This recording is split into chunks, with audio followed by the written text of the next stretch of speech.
Good evening, everyone. I would like to welcome the members of council, staff, and members of the public to this public meeting to discuss the proposed zoning amendment and call this meeting to order. The owner is Petroleum Skies Estates. The agent is Mr. Ray Dobbin. The legal description is West Park, Lot 15, Concession 10, Town of Petroleum, County of Brampton. At this time, I would like to introduce council. On my left, your right, we have Councillor Purdy, Councillor Welton, Councillor Field, and at the far end, we have Councillor Such and Councillor O'Hara. And I'll ask the clerk, Mrs. Pearson, to introduce the staff present, please. Thank you, Your Worship. So we have with us this evening our Deputy Treasurer, Annette Sterner, and we have our Director of Operations, Mr. Mike Thompson. We did have our Director of Community Services, Mr. Dave Menzies, and we have our Director of Marketing, Arts and Communications, Ms. Laura Ellsworth, and I'm your municipal clerk and operations clerk. Thank you, Mrs. Pearson. The purpose of this meeting is to afford the public an opportunity to receive information relating to the proposed amendments of the Town of Petroleum zoning bylaw and provide input to town council and staff in relation to the proposed zoning. This proposed zoning bylaw amendment would amend the town's zoning bylaw 63 of 2017 as it applies to part of the property described as West Park, Lot 15, Concession 10. The subject property is generally located east of 4th Street and south of 3rd Street. And the intent of the proposed amendment is to rezone the part of the property from residential 1 with the holding provision R1H to residential 3 R3. The proposed amendment would allow the use of the property for townhouse dwelling. And at this time, I'd like to ask Mrs. Pearson regarding the proper notice. Thank you. So this was completed in Petroleum Independent on April 14th and 21st of this year. Email and mail to the required agencies on April 14th, 2022. Website and public notice posting on April 14th, 2022. And traditional mail to the surrounding properties was originally on April 14th, 2022, with a revision on April 21st, 2022, therefore satisfying all requirements under the plan. Thank you, Mrs. Pearson. At this time, I'd like to introduce our senior planner, Mr. Nesbitt, to give his report, and I'm asking that we wait and have questions until after he finishes his complete report. So, Mr. Nesbitt, the floor is yours. Thank you. And I apologize for being late. All right, my report, given the number of people here, I may read it almost verbatim. So I'll start with background. So the applicant has proposed amending the town zoning bylaw as to the property as previously described. The lands are part of a property that is intended to be developed for residential subdivision. The intent of the proposed amendment is to rezone approximately 10 acres of the lands from R1 with a holding provision to R3, residential 3. Proposed amendment would allow development of these lands for 66-unit freehold townhouse development. The townhouse units would be included within 10 buildings. The applicant has also proposed amending the zoning bylaws that applies to a small area of the subject land. This land will be used for 2 proposed lots that are intended to be used for single detached dwellings. The land would be rezoned from residential 1 to residential 1 bracket 4. The intent of the zoning amendment would allow those lots to have frontages of 12 meters instead of frontages of 18 meters.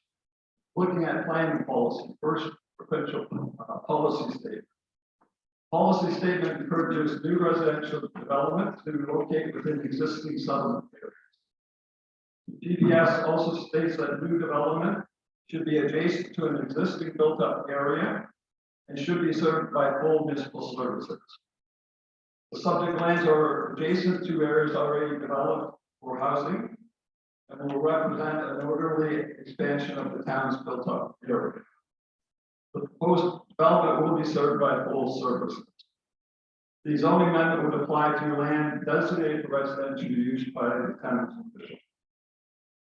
Section 1.4.1 of the PPS states that municipalities are to provide for an appropriate range and mix of housing options and densities. Proposed town development will contribute to range and mix of housing options offered in the town. With regards to the county official plan, the town is designated urban center by the county's official plan. As noted by the plan, the majority of growth will be directed to urban centers and urban suburbs.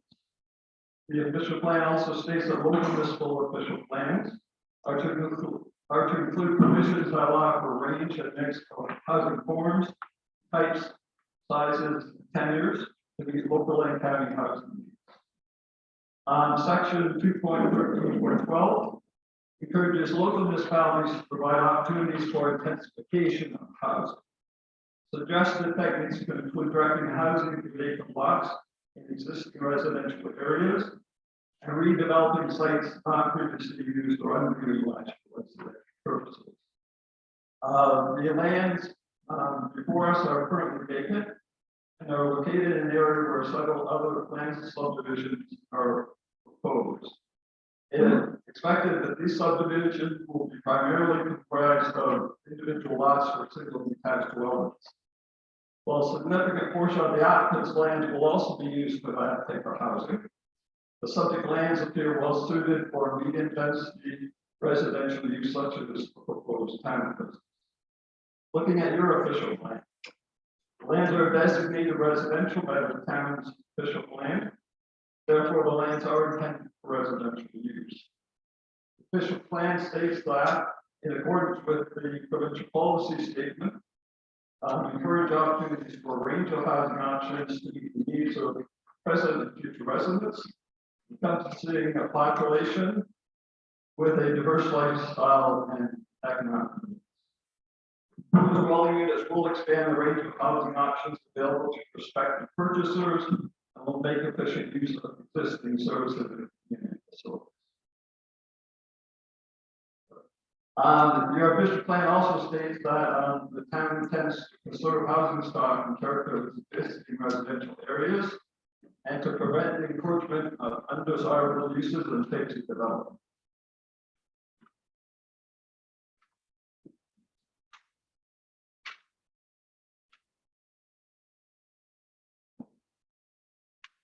We know that the subject land of that neighborhood comprises of single detached dwellings.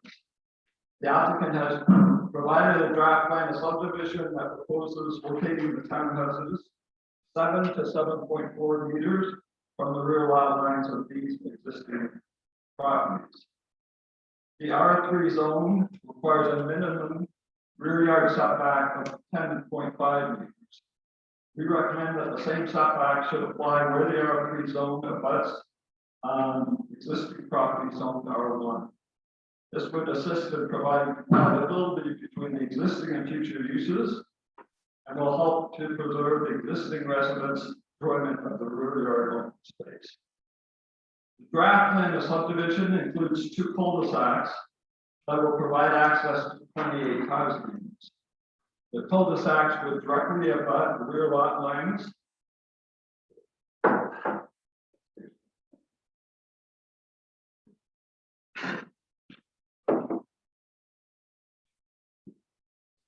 Yeah, so the cul-de-sacs would directly abut the rear lot lines of 2 existing lots on 4th Street and would be located in close proximity to 4 other lots. While the draft plan of subdivision is not being considered at this time, the applicant is advised that our department has major concerns with this road layout. Specifically, we are concerned that the nearby residents on 4th Street would be significantly impacted by noise and lights associated with traffic using the cul-de-sacs.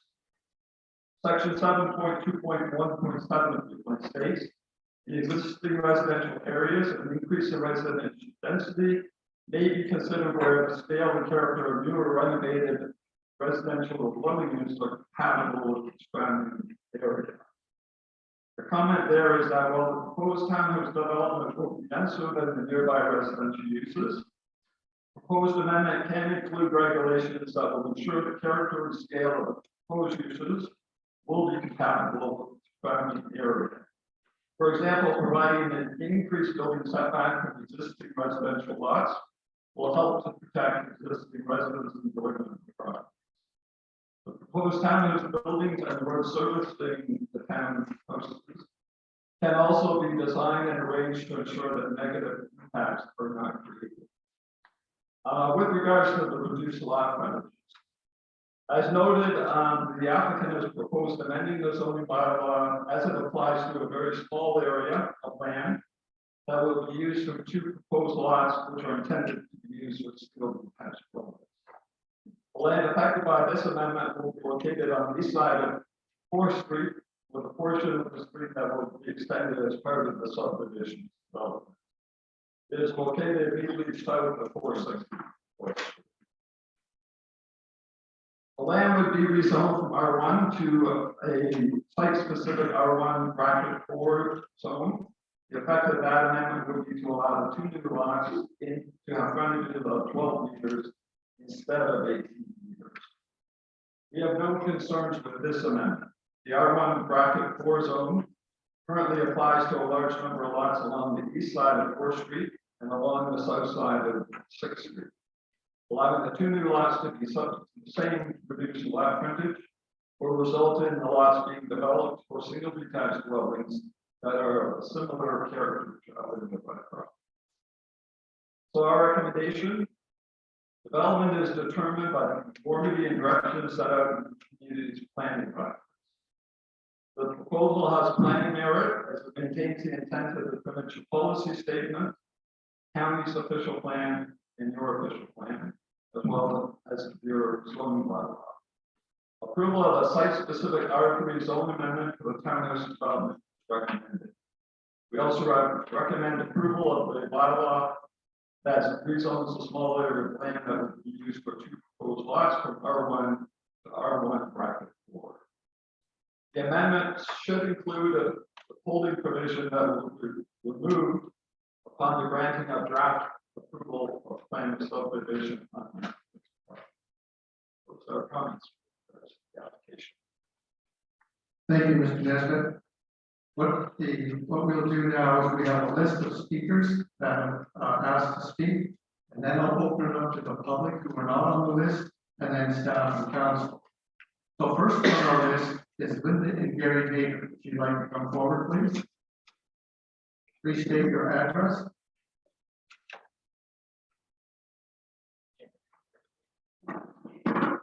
27th Third Street. These townhouses, are they single level or double level? Yeah, they will be probably 2 levels. 2 stories. So are these townhouses kind of like the townhouses that are on Parkland Street? You've gone to Silver. So it's like it was. I don't know where Kilford is. Back to the one. Yeah. I've got pictures. I can't put it on the screen, Rob. No. I can show you what they. Actually, if you'd like to come forward, Mr. Dodd. Good. You want to just, I think it's probably a good idea to maybe you can pass that around when you're done so the others can have a look at it.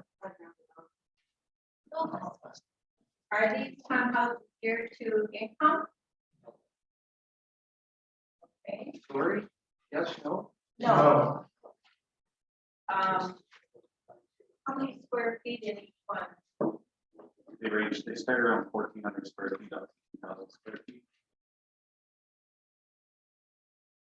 And people So say if we can just answer one question at a time so I can record it, that'd be great. I'm just on the grouping some questions. on the which here, how many said no? In the square, so the square footage, 1,400 to 2,000. Do the people buy them or rent them? Purchase. Purchase? And what would the purchase price range be roughly? That is a loaded question. We can't answer that right now. Like, if they're gonna start from probably, it all depends on right now supply demand. Okay, well, roughly. If I'm giving you like Because 500,000, this is gonna tell us, what kind of neighbors we're gonna have. okay, 500,000. And it could be higher, right?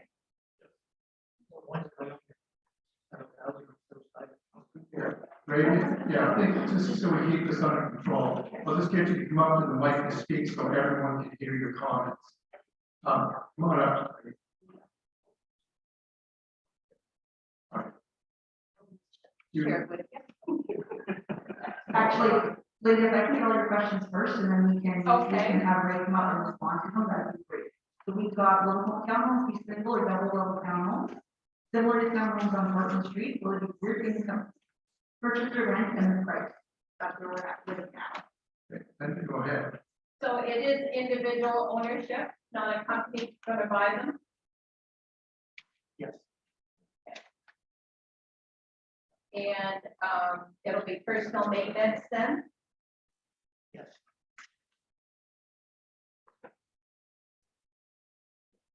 How many access roads are going into the subdivision? There will be 3 existing streets, Fourth and Hill and my Fairway. They will connect to other subdivisions to at least 2 to the south. One was Williams, one was Setbacks, and then from those subdivisions, there's those that are going out to Floyd.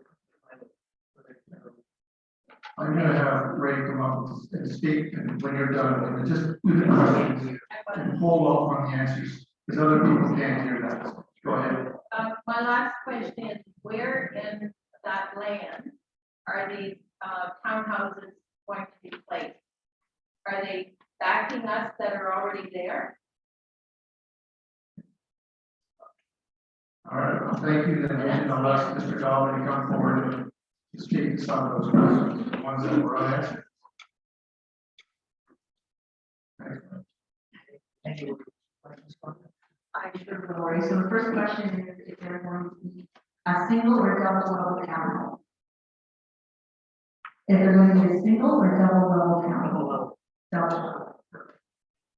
The next question is, will it be similar to the townhomes on Portland and year to income? No, it will not be here. Purchase or rent, can you just confirm for the full, purchase price? 500,000, the ones in Wyoming and Main Street, I think it's around 585. The next question is, confirm if it's an individual ownership or corporate ownership. Individual, sole individual. Yeah, Ray's not ready that mic to us, so they can hear you outside. And will it be personally maintained? It will be maintained by the individual owner. How many access roads will come into the subdivision? The plan to extend Fourth Street and Kent Hill, and then there'll be a street coming in First Avenue by Fairway Court. There will also be a road going north through the proposed Williams subdivision on next First Ave. And they also are from the street to the Setbacks and to the both those subdivisions, and then one to the east will connect the students to the streets east. And perhaps to Oil Heritage Road, one of the access from Big East to Oil Heritage Road also. So if I just have to back on your side, so there will be, this is the overall master plan for Southeast quadrant. What Ray is referring to is there's going to be access points to this, this particular development known as the Pillar Sky, but there is also existing developments that will link up that will be a traffic pattern that will get through the main access points of World Heritage through to Fourth and around that entire quadrant area. So that is part of the draft plan when it is proposed. And then the next question, I think that was everything. Yeah. Where are they located? Oh, yes, sorry, we're in the lands,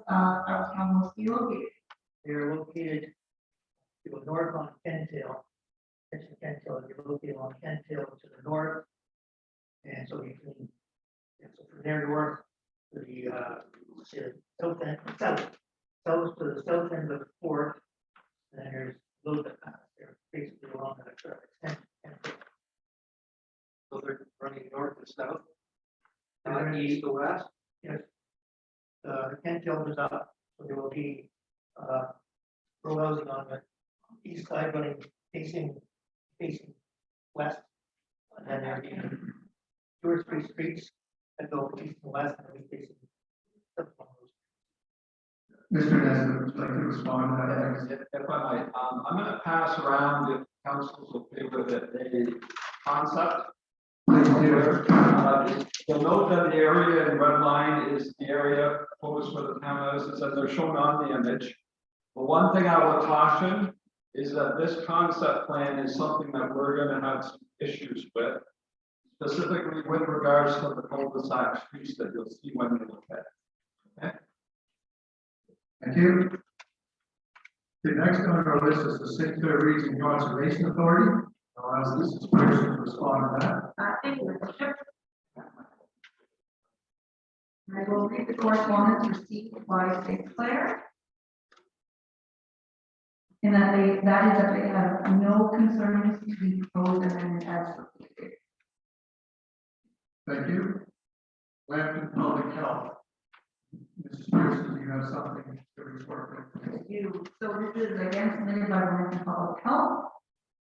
Lambton Public Health, LPH, is supportive of the rezoning application for the West Park Lot 15 Concession 10 Townhome Development. Several changes are recommended to align with the Lambton Public Health Healthy Communities Checklist. Lambton Public Health developed a Healthy Communities Checklist to assist public health, community planners, decision makers, and land developers with their shared responsibility to shape healthier built environments and promote positive health outcomes. Our interactions with the built environment can impact on our physical and mental health, safety, sense of community belonging, and economic health of our community.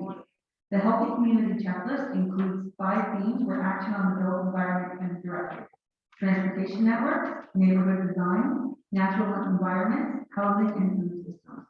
It is recommended that future planning specific to this application include provisions for the following: active transportation. The addition of sidewalks is important for accessibility and pedestrian safety. The addition of sidewalks in all subdivisions per section 2.34 of the official plan will improve walkability, accessibility, and pedestrian safety. Affordable and accessible housing. Preservation of agricultural land is important for future generations, and where land must be converted for housing development, increasing density, it is important to minimize the amount of agricultural land used. The provision of accessible and affordable housing supports sections 7 and 13 of the Petroleum official plan and is an important factor for seniors and persons of different abilities. Lambton Public Health supports increasing housing density, townhomes, as it reduces land use and contributes to more affordable housing options, which is key to determinants of health. Green space and trees. This neighborhood contributes to the creation of heat islands through its presence of pavement, open fields, and larger trees. The addition of street trees and property trees is encouraged to increase shade, cool the area, provide noise buffering, and improve traffic calming as well as air quality. Their trees are also important in sequestering carbon, which is an important feature for reducing climate change impacts. Recreation spaces, the provision of outdoor green space can improve mental health by encouraging residents to spend time outdoors and connect with their neighbors. Healthy food systems. Future planning specific to this development should consider provisions for healthy food systems, such as the space and infrastructure for growing food, example, neighborhood garden, and composting. Thank you to the community thank you for the opportunity to provide input to this application. And then it's by the Lambton Public Health promoter. Thank you, Mrs. Pearson. Next on my list is Allison Bates. If you'd like to come forward, please. And please state your address. I'm at 434 4th Street, so right in the middle, smack down the middle where those are. I have a letter that I wrote, and there's a lot of questions in the letter, but I've summarized the letter questions at the end. So I'll just read it through and then get the questions at the end. So I'm writing this in response to the proposed bylaws, and I'm against the proposed bylaw to change the area mentioned from single detached homes to townhouse dwellings. I purchased my property in 2008, knowing that eventually there may be houses built behind me. However, it was my understanding that it was always intended to be single detached homes, not a massive amount of gross townhouses. At the time, I had my real estate agent contact the town to double check, and he was told that there would never be anything but single detached homes built there. I purchased my home under that understanding. I have zero desire to have a wall of townhouses behind my home. Several years ago, the town of Petrolia conducted a survey of water drainage issues in and around this area. I have yet to see any improvements in the standing water that is frequently behind my property, the exact area this proposal is referring to. I'm aware that there are plans to address some of the drainage issues. As a taxpayer, it frustrates me that apparently the only way to have the town address these issues is for new development to take place. Never mind the fact that I have been paying taxes for 14 years along with my neighbors, but apparently the problem needs to be corrected for new homes. The area that the town council is proposing to cram full of townhouses is the exact area that your own drainage report shows as having the most drainage issues. Perhaps the town should address the drainage issues first, then wait and see if it is corrected before a massive quantity of new homes are built. Changing the designation to residential from residential R1 to residential R3 also means that instead of homes of 70 to 80 square meters, there will be homes as small as 55 square meters, thereby cramming more homes into the area. Was this taken into consideration when the drainage plan was created? From my recollection, at the water survey drainage report meeting, it was referenced that single detached homes were planned in this area also to allow for enough airflow and sunlight to assist in keeping the area dry. At the time of the water survey, I attended the town meeting, and I actually defended that town council. Many residents were very unhappy with the fact that the survey was done regarding additional development when there were so many current issues. I spoke up and defended the council, stating that what town council had actually done was save money for us taxpayers by having what was essentially two surveys done at the same time. One to catalog existing issues and another to address issues with future development. Unfortunately, from my recollection, at the time there was no indication given that there would be nothing done on the existing issues until further development took place. Absolutely nothing has been done to address any of the drainage issues. As it stands now, the area is clear and has many hours of sunshine per day. Despite this, I've had to replace all the fence posts at the back of my fence, and my back fence, and all the posts on both of my side fences need to be replaced as well, due to how wet the ground regularly is. As I'm writing this, I have 2x4 braces holding up my fence on one side of my yard, and the neighbor has wood braces holding up the other side of the fence. As I'm writing this, I have water laying in the field behind my home, and it has been sunny and dry for days. I've planted 15 trees in my backyard. I have put in a pond, which is on one side of my shed that the roof drains into. I have a massive large water bill, which is 1,000 liters to catch water from the other side of my shed. I have flower beds down both sides of my backyard, with the downspout from my house connected to tile that runs into and along the flower bed, draining into it. I have an area of nearly 7 meters from my fence of gravel at the back of my property to assist in drainage. I have done all I can to improve the drainage on my property, and still I have wet mud instead of grass in the main areas of my backyard. How will entire walls of houses affect the drainage issues that are already present? Without at least breaks between houses to allow some sunshine through, the land will have zero opportunity to dry. What will the designated setbacks of these homes be? Under residential R3, there's language for rear yard setbacks of a minimum of 10 meters, but some are as small as 6.5. How closely will these townhouses be crammed up against the back of my property? Will I be sitting in my backyard with people with upper story windows right behind my fence? And then that was before I saw the report, because that report was only prepared on May 5th, which basically gave us 3.5 days of knowledge, which I'm sorry is ridiculous.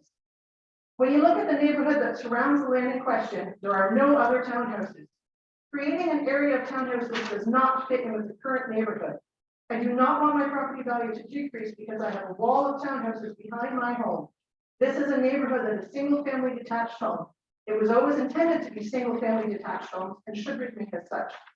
If it is the intent that proposed townhouses be for purchase, or will we end up with a revolving door of neighbors who are renting, which was spoken of?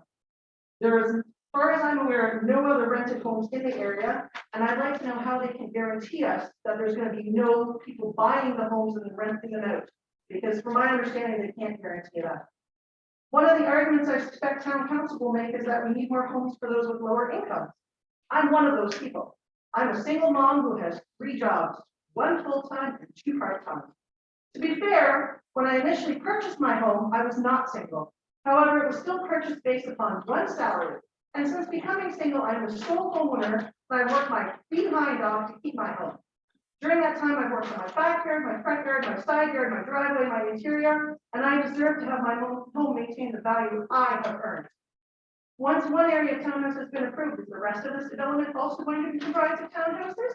How many homes are going to be squished into this area? Is this proposed bylaw change the first in a long line of changes? This being the precedent-setting one. Once one area has the designation changed, will all other areas be changed as well? Or did 4th Street just hit the jackpot and we're chosen as a lucky homes to have a wall of townhouses behind us? I understand that the provincial policy statement encourages mixed-use development. Is this going to happen in other proposed subdivisions or just this one? Why choose to do this in an area that has residents who for decades have been told differently? We were told it was going to be single detached homes.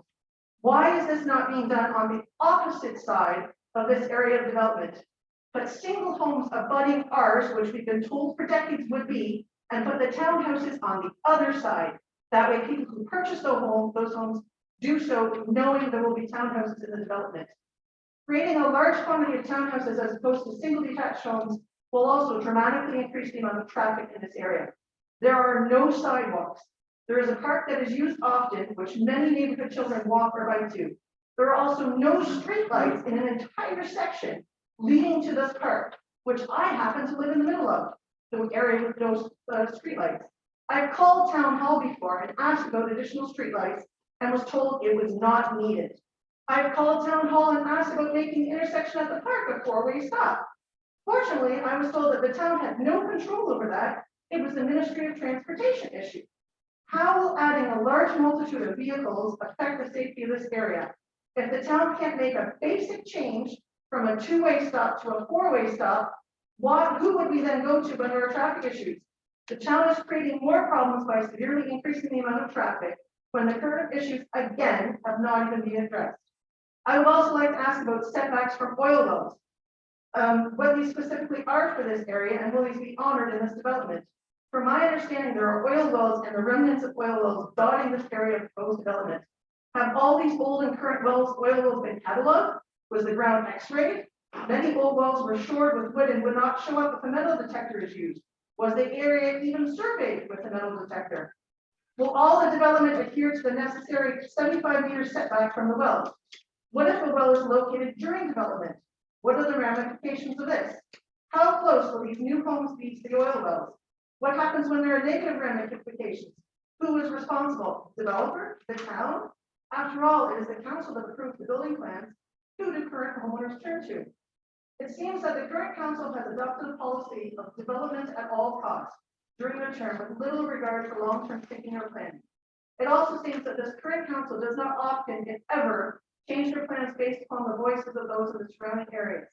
It was, after all, a current member of council who back in 2019 at the meeting where the water drainage survey results were presented, answered a concern from a Garden Crescent resident with, "It was not this council that made that decision, a previous council did, we can't do anything about that." Is this what we will be facing in the future?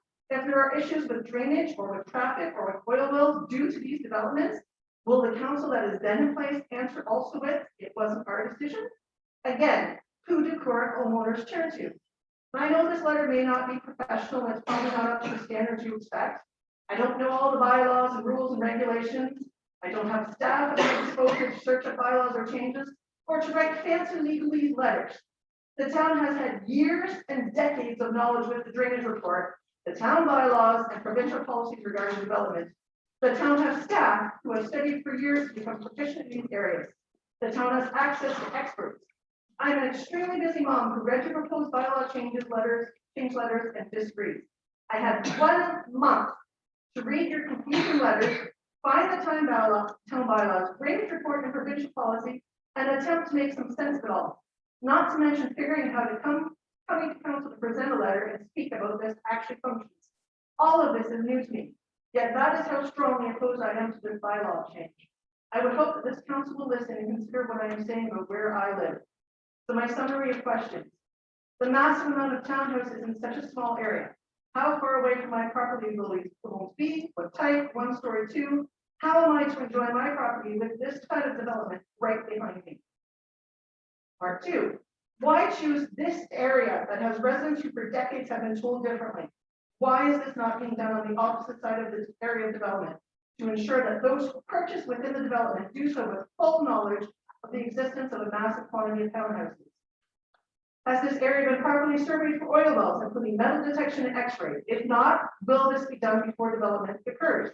Will the required 75 meters of setback from oil wells be adhered to? What if a well is located during development? What are the ramifications of this? How close will these new homes be to the oil wells? And what happens when there's negative ramifications? Who is responsible? Developer? The town? Drainage. Will the council invite the company responsible for the master drainage plan back to make adjustments concerning the massive increase in homes that are proposed? And I also would like to know, why is it the planner's report, which is a lovely report, very thorough, but was only available after May 5th, 3.5 days before this meeting? Why was this information not made available to residents much sooner? Why was this not sent with the proposed bylaw changes? Why were residents not given adequate time to review the planner's report? Thank you. Thank you for coming to address this public meeting.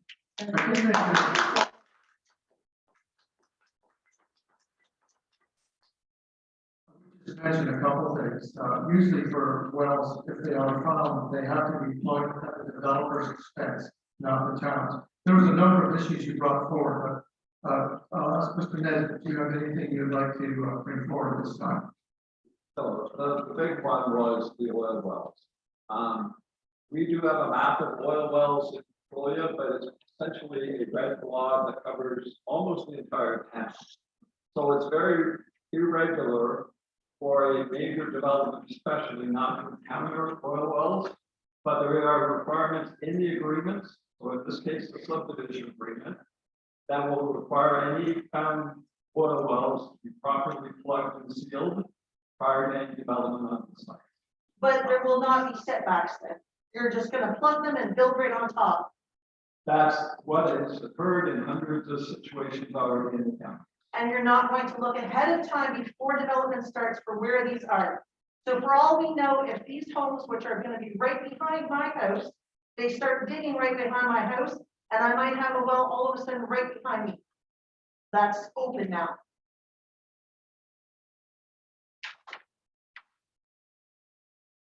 Yeah, we have completed a environmental site assessment phase 1 and phase 2 on our property, and identified location of 7 wells on that property, going back to the records.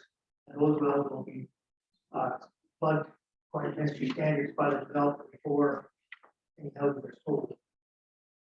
So we have ESA phase 1 and 2 on that property. Also on our I'm sorry, I don't understand what ESA phase 1 and 2 is. I apologize. We have the professionals come in that through the property, all those records on uses of the property, oil wells, and through the property, and they make recommendations as to whether they're suitable for development or not. We've identified 7 wells on the property, which developers were against.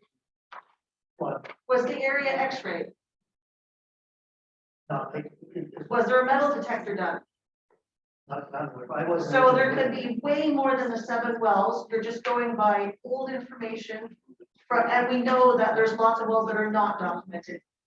And as Rob said, that we're subject to specify any wells found in developers to property flood them according to standards. So basically, it's gonna be, we're gonna open it up and see what we find. Things that the rest of the county has. Maybe, Councilor Field. Councilor Field. Go ahead. Just to comment on the active wells, 75 feet applies to an active well. Is that correct? active well on this. Not. We can't hear you. Sorry. Can you hear me now? No, we couldn't hear the questions either.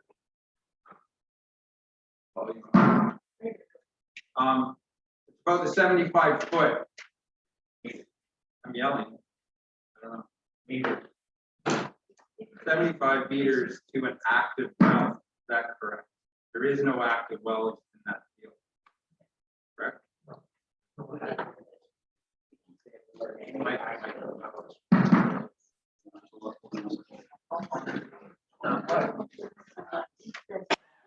All right, thank you for your comments. We'll keep moving along here with Jen. It's Duncan McSorley here, please. Duncan? You have Mr. McSorley's comments, so if not able to. Go ahead.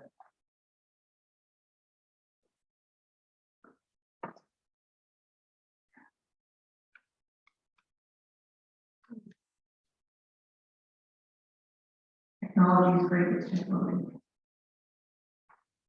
I am a resident of 4th Street here in Petroleum and ready with submission to express my opposition to the potential rezoning of a piece of land behind our homes.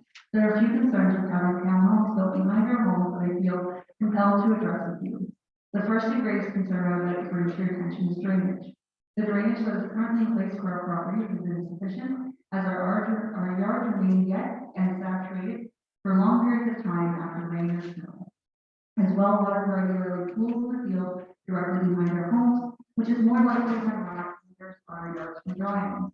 This becomes even a greater concern for us, our homes may go directly in that area. Where will the water go? Will our drainage be upgraded or will they be collecting even more water? We can't understand you. And you notice, I'm sorry, could you talk a little slower because it kind of gets garbled. All of these here. Hello, Angela, I'm sure that our property is not.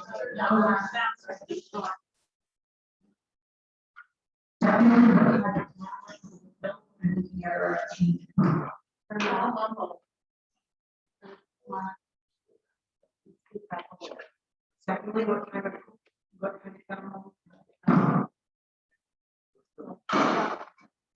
All right, well, I'm loud, so stay tuned. Secondly, what type of townhomes will be built in the proposed area? Will they be 1 or 2 story buildings, and in what direction will the street run?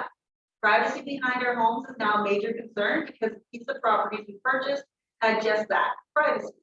Streets running in a north-south direction would have us looking into backyards and even the potential of 2-story townhouses looking down into our yards and into our homes. Streets running in an east-west direction would potentially have light shining right into our back windows.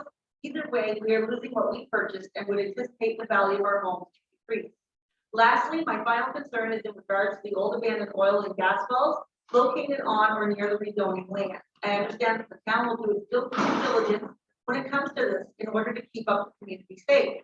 Although I cannot help but highlight the issue because directly behind my home, there appears to be an old well I marked in the middle of my field. From my own personal and professional experience and knowledge, I know that this is rare for there to be only 1 or 2 wells by themselves, and I would be concerned with how the construction of these townhomes could disrupt the wells. It's difficult not to be alarmed as a parent and a homeowner after witnessing the aftermath of releases from old wells recently in the news with Wheatley, Ontario, and the destruction of danger that they have the potential to cause. To conclude, I would like to again state that I oppose the potential rezoning due to the aforementioned reasons and would appreciate any follow-up or information that pertains to these concerns. I would also like to request to be informed of the outcome of the zoning meeting. Please do not hesitate to reach out to me should you have further questions or concerns. Thank you, Mrs. Pearson. Next, we have Catherine Fleming. Catherine Fleming here. I'm residents here. Do you have the email? If you want me to bring it up? Just an email that she sent you guys. I can read it off. I'm just reiterating a lot of stuff that people said here already. Please state your address. 454 4th Street. Thank you. All right, I'm just gonna read verbatim what she wrote. I live on 4th Street, and these are some of the things that have been brought up to me.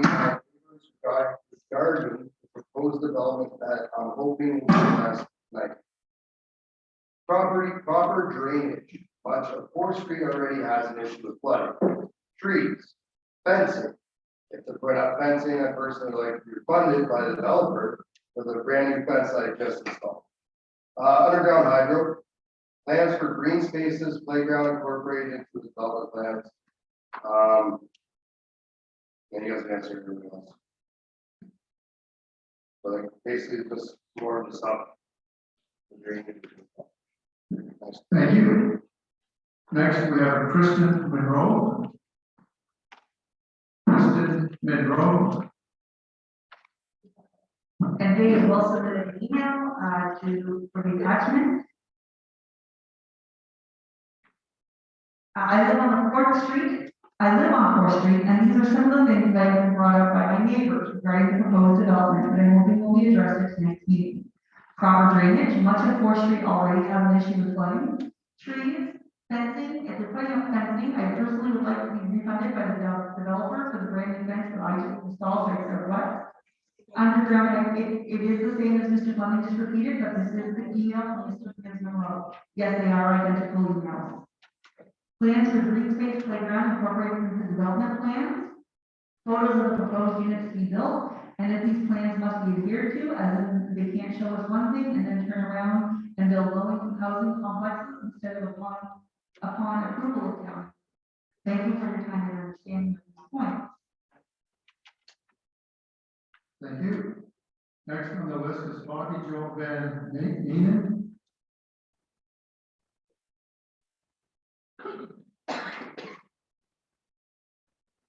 That is that I would like to submit my written submission against the proposed bylaw zoning of West Park 15 concession title east of 4th Street, south of 3rd Street in Petrolia.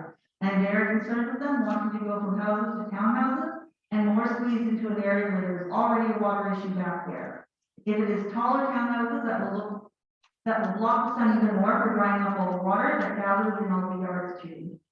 Small townhouses typically end up becoming rentals, which is not as well maintained as homes sold, which is also a concern. Zoned as houses is what was thought to be being built behind. Thank you. Thank you, Mr. Pearson. Moving on, we have Linda and John Wallington. Are they present? They'd like to step forward. You do not have anything submitted from them.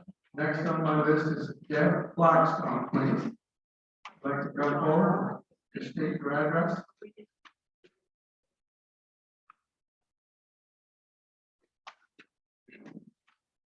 That Blackstock, 458 4th Street, near the city council. Thank you for the opportunity to speak regarding the zoning bylaw amendments. The area is all single detached homes, townhomes with character for this area.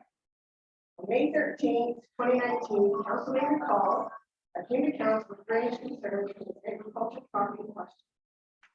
The field literally drains into my catchment. My fence is going to need to be repaired or it ever dries up. The solution provided at the time was, when houses get built behind here, there'll be catch basins and problem solved. Rows of townhouses, which I'm assuming won't have catch basins, is going to exacerbate my drainage issues. At least with detached houses, there would be swale between the houses and catch basins to help disperse surface water. In July 2019, Dan Ross presented the stormwater drainage master plan for the southeast development area. It was identified in this report there was water drainage issues in the area of the proposed project. Has any of this plan been implemented? There are many oil wells in the area. Are there plans for them to be decommissioned properly? Or could there possibly be gas leaks or explosions brewing in our backyards as it is happening lately? In closing, I am strongly opposed to the proposed zoning bylaw amendment to convert from residential 1 to residential 3 to allow townhouses to be built east of 4th and south of 3rd.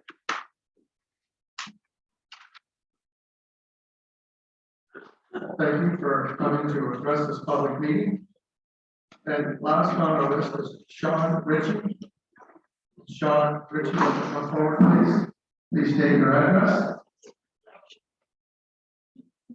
4413 3rd Street. I've lived there for, I think it's longer than anybody, since 1991. Okay, except for the haters. I have no other questions, but some of the answers we're not getting is, number one, the drainage. Are they gonna do anything about it? Like we need to get our water out of our backyards. Number two, will they put the catch basins in with townhouses? I don't like the thoughts of townhouses. How far are they gonna be from my lot line? I'm on Third Street. I saw your plan. And I'm gonna see the backyards of these. Are they 10 feet or 10 meters, 7 meters, 6 meters? I've lived there for what, 20, or 30, 20 years. And I knew back then I had a survey guy come up to me, I think his last name was Kramer, said, oh, we're gonna probably build back then. It never happened, now we're doing it. I never had hardly any drainage problems back in the day when I moved in there until about the last 10 years. Yeah, so like, I got so many questions.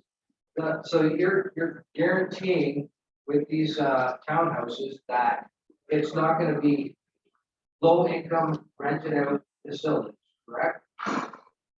That's my understanding. But the thing is why would we put townhouses there around an existing, like why don't we put them in the back of 6th Street then? I don't think that's gonna happen. Why don't we put it way back in the far end of that development where there's no houses around them until the houses that are being built? Like right now, we have existing houses and now we have to look at these, like you say, the cul-de-sac, you have issues with it. They're gonna be going around, they're gonna be in the backyards of the residents on 4th Street. I saw that plan. I don't understand it. And I'm definitely not gonna say yes to this whole thing. This is just asinine.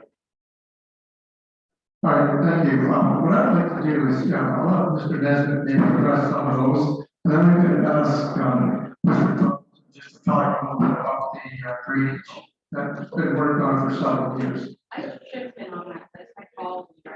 Me too. I will. I will open up the public, because, I like the opportunity to speak to everybody. Yes. Thank you. Mr. Sorry. Nesbitt, go ahead. I as well. I will give everyone the opportunity when we're done for any member here to step forward. Mr. Nesbitt, go ahead. Yeah, with regards to drainage, and I understand there's drainage issues. As part of the eventual plan of subdivision that's submitted, one of the requirements before it can be approved is that an overall comprehensive servicing plan needs to be provided that details how services will be extended to the property, but also how the property is graded and drainage facilities are installed to ensure that drainage is not an issue. So that will deal with that issue when we get around to the plan subdivision. The other thing I cautioned when I sent around the image is we are not supporting that layout as submitted. So there is no plan of subdivision yet submitted for formal approval, but we've already made it aware to you now as a result of our report. We've also talked to the owner's representative, Mr. Godwin, to express our concerns about the cul-de-sacs especially. And as noted in my planning report, we are looking for increased setback from what we would normally see with housing along that stretch. So we are recommending a minimum of 10 meters. So 10 meters from your back lot line, and then if you've got 25 feet, 30 feet to the house, we look at that as being a reasonable requirement. Thank you, Mr. Nesbitt. I'm going to ask Mr. Thompson if you could just give us an update on our proposed work we're planning this year on road reconstruction to speak to the drainage. Yes, the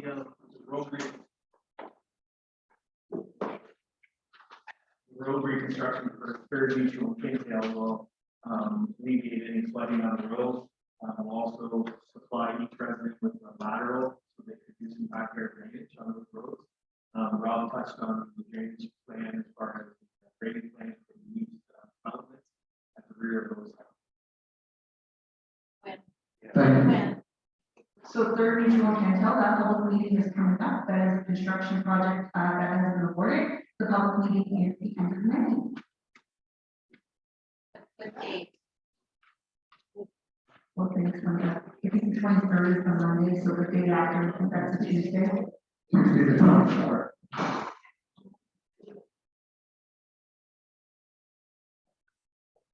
So in consideration of all the questions that have been asked tonight, as someone duly noted in the audience in the gallery, that there has been submission of the same email multiple times with the same questions and outline. What we're going to propose is that Mr. Nesbitt construct a summary to answer all those questions that we will circulate to the best of our knowledge to everybody here tonight that has addressed council, and we'll also post that under the minutes of the public meeting as well. So give us a few days to work with the summary. As I said, we're noticing a pattern in the questions, and so we'll do our best with our planning department and our planner to address those and make them available to all.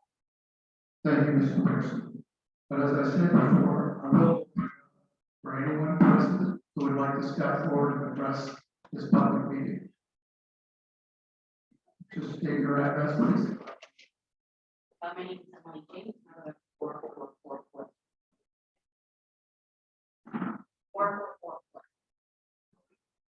Most of the things that I had with respect to already been addressed this evening, and I just want to reiterate some of the things seriously how bad the issues. Sorry, on 4th Street Park. My fence posts are rotting, my deck is rotting. Every time I plant a tree back there, it dies. I can't grow garden in my backyard. My backyard is unusable pretty much 5 or 6 months. I know that there was a drainage survey sent to all of the residents on 45 years ago. We took the time to look at it thoroughly and never heard anything back. So I just want to make sure that it looks, if this goes forward, that drainage issue is rectified. I also have concerns with 2 storage, blocking of the sunlight and airflow. Well, that's going to affect the drainage in my backyard that I already have issues with. I'd like to know if the developer plans to build a private fence, that's how high that would be. I know that you addressed frontage and maybe a little bit of how far back we are going to be set back from our homes or the fence line. But looking at the diagram earlier, it looks as though the side of the townhomes are going to be facing my backyard, which means I will have people's headlights shining into my bedroom when they come and go. I choose to book my real estate agent when I bought that home and was told that there would be single occupancy when I put back there and was assured that there was zoning change. I guess the only thing I had to say other than that hasn't been brought up is the timing of this meeting being at 5 o'clock. There are a lot of people in my neighborhood who have young families and jobs and couldn't possibly be here, so the timing was prohibitive. And we weren't given a lot of time, really 3 days, as Wendy stated earlier, to look into zoning and what that meant. I don't have a secretary or. That's it. Thank you for coming to address council. Thank you. Mr. Pearson, go ahead. So I'm hearing a bit of a reoccurring theme with the master drainage plan as a result of that. So that was presented back to council, has been adopted, and is available online on the website. So all of your responses to that survey back a few years ago, as Mr. James has indicated, were taken into consideration, and with BM Ross, that master drainage plan was adopted by council. But it was based upon there being single dwelling homes built on that area. That was stated that night, not rows and rows of townhouses. The master drainage plan was based upon single dwelling homes. And now you're changing that. So my question that I asked that did not get answered was, will the town have the people who prepared the master drainage plan come back and adjust it based upon rows and rows of townhouses?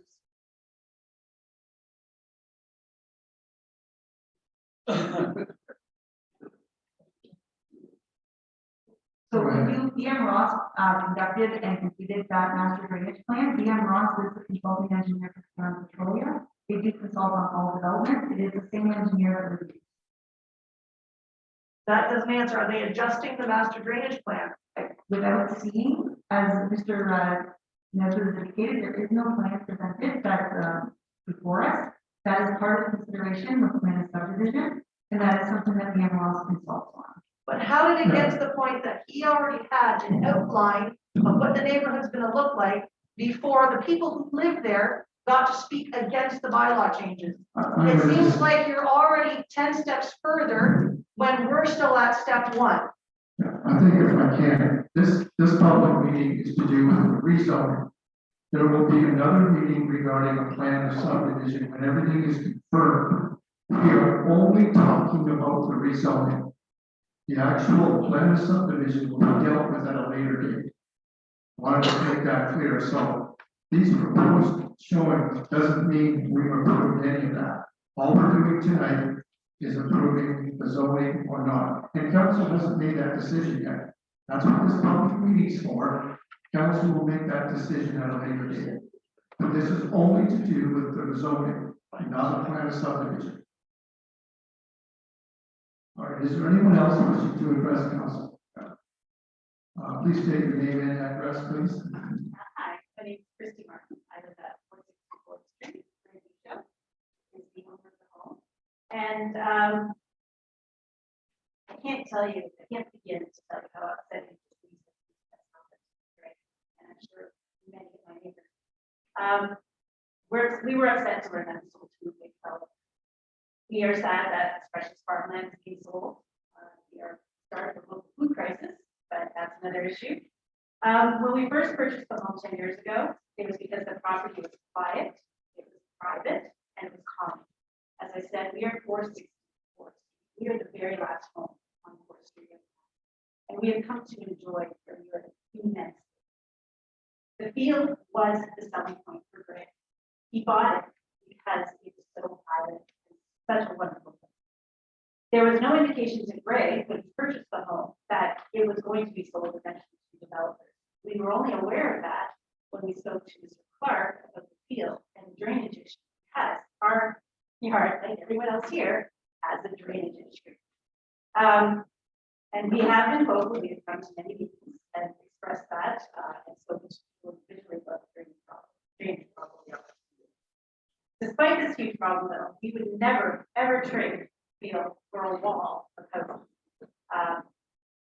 We understand that the previous owner sold it, and that was his right, and sold it to developers, and the developers have the right to develop the land if they see fit.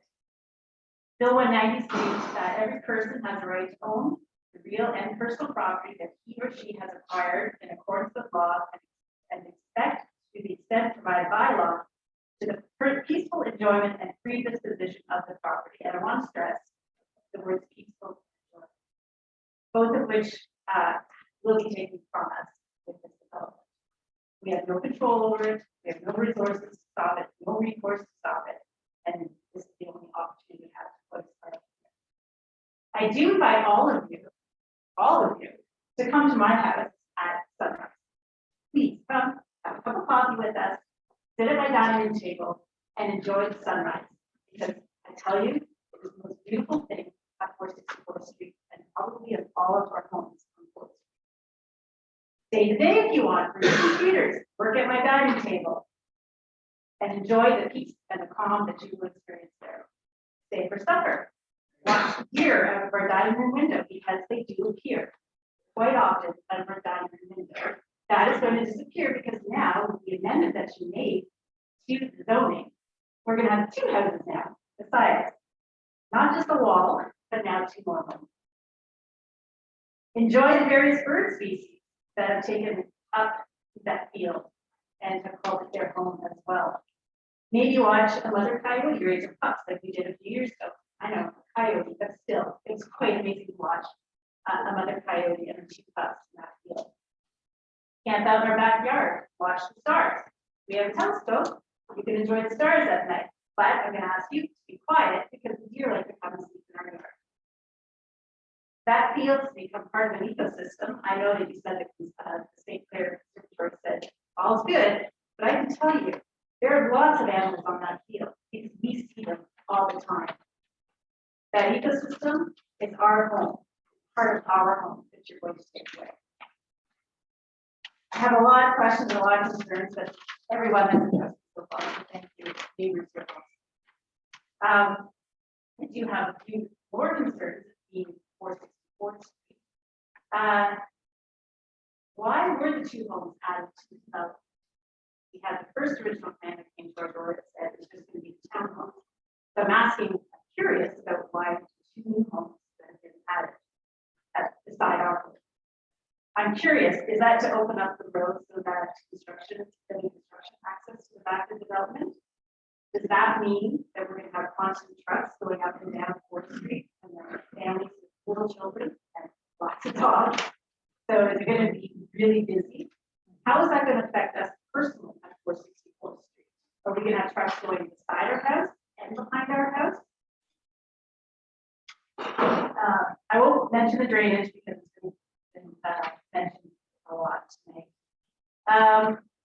Fencing, someone did mention fencing already, but we have the privacy fence around our properties, so there is going to be a lot of action by the sound of it around our entire home, front, side, and back.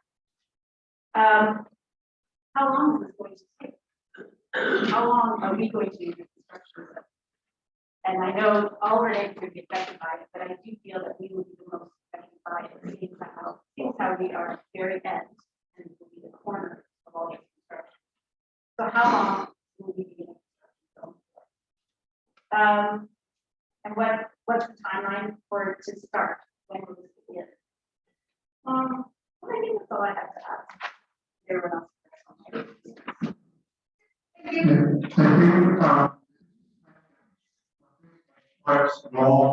That will be dealt with the plan of subdivision at a later date. That's the journey that we'd like to add. The only thing I would add is, with regards to the status quo, the field and animals and the like, this area has been designated for development for years. So, this isn't something new. Any of you that might have been involved in the most recent official plan update, which was a number of years ago, that would have been evident looking at the plan. So like any urban community within the county or the province, lands within the urban boundary are expected to be developed. Overnight. Right. Sorry. My fault. But the retention of agricultural land within the urban boundary is not something that the province or local municipalities would be benefited by. But the plan calls for single detached homes. And people here bought on that road with the understanding that it would be single detached homes behind us, not rows of townhouses. If I might make a comment on that, whichever real estate agent told you that there would always be single family homes behind you, they misled you. No, we called the town. And anyone that is familiar with zoning, planning, understands that there can be changes to zoning, official plan designations for where development goes. It is a public process, and this is why we welcome input from the public. But vacant land is always potentially going to be changed as far as the zoning potential. Thank you, Mr. Nesbitt. Okay, I'll just ask again, anyone else wishing to speak at this time? State your address and name, please. Yes, Floyd, 4484. I'm not a public speaker. I'm not an I understand that property was to be developed when we bought our home. And we were one of the residents that were told it would always be R1. And it was by Remax Real Estate, just to clarify. And the other thing is, well, I don't understand why it has to be double-story townhouses. Even if the townhouses are approved, why can they not be one-story townhouses to preserve the area that we live in? So not just our sightline, not just our sunrises, but it follows the line of our neighborhoods.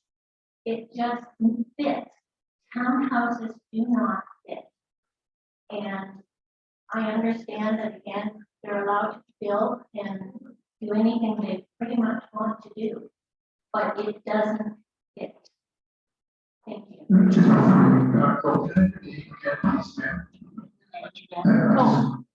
I didn't catch that. I'm sorry, Lori Steckley, 448 Fourth Street. Thank you. Okay. Then come forward with us.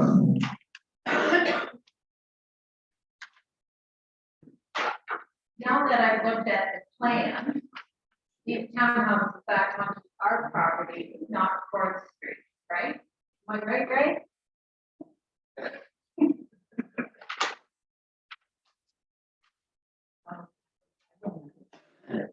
This is down here, right? They back onto our property on the west side of Kent Hill, or the east side of West Hill.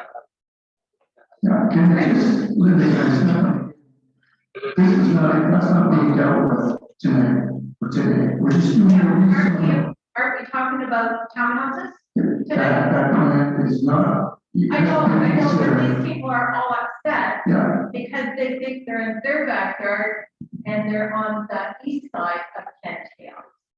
that's There's what no, the cul-de-sacs are on the Fourth Street side. all I want to say is that plan, none of that has been approved by this council. I understood that.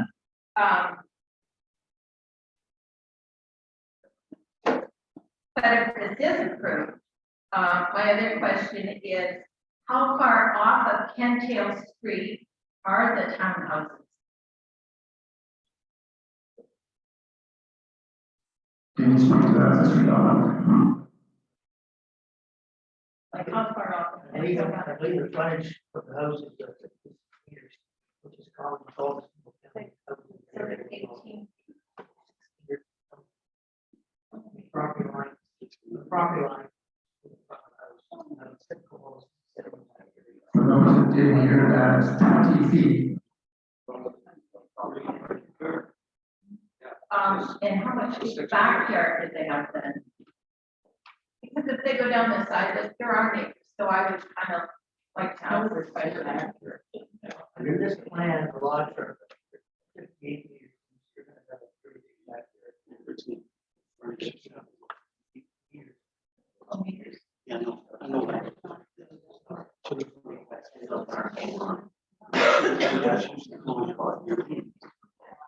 That's all I wanted to ask Ray, but I didn't want to disrupt everybody. That's okay, thank you. Okay, for the last time, I want to relate is there anyone else who's to address this topic? John, Go ahead. 4413. You're talking about, everybody's fences are busting that, so I'm the same. So is the developer going to erect fences? And if so, will the town amend the only 6 feet tall or 8 feet tall, fence, height? I think again, as far as amending the size, I'm not sure that would be up to council. But again, the fencing will be discussed at the plan subdivision at that time. Okay, sir, would you like to come forward? You're expecting 448 Fourth Street. Pardon me? You're expecting 448 Fourth Street. I'm just wondering if this cul-de-sac curve looks like it's gonna back right on our parking, how close is that? Mr. Nesbitt, can you speak? As I noted in my planning report, we are not supporting the cul-de-sacs because for the very reasons you just mentioned, which is we do not want lighting to be then going onto the adjacent single-family lots, as well as noise or other impacts. So that layout, I sent around it for the third time, only to show you where the site is. None of that layout is something that we're going to be supporting, and it will not be the final layout. It's not even in the mix right now. Okay. Thank you. Thank you. Okay, I'll to step forward? They seeing none? Sorry, I just have a question of what happens now? We're here now, so what happens now? Do you make a decision tonight, or you go and talk to each other? What happens now? I'm going to tell you that now. Perfect. Council will receive amendment documents in open session through a bylaw at a future regular meeting of council. So we'll be putting all these considerations together, and amendment documents will come to another open public session for council to decide if they want to approve this rezoning or not. So at this time, I'll just ask quickly, does staff have any comments that they'd like to bring forward? Council, do you have anything? I know we will debate it at a later date. Do you have anything you'd like to bring forward? If not, I'll declare this public meeting closed. Thank you, everyone, for coming. And anyone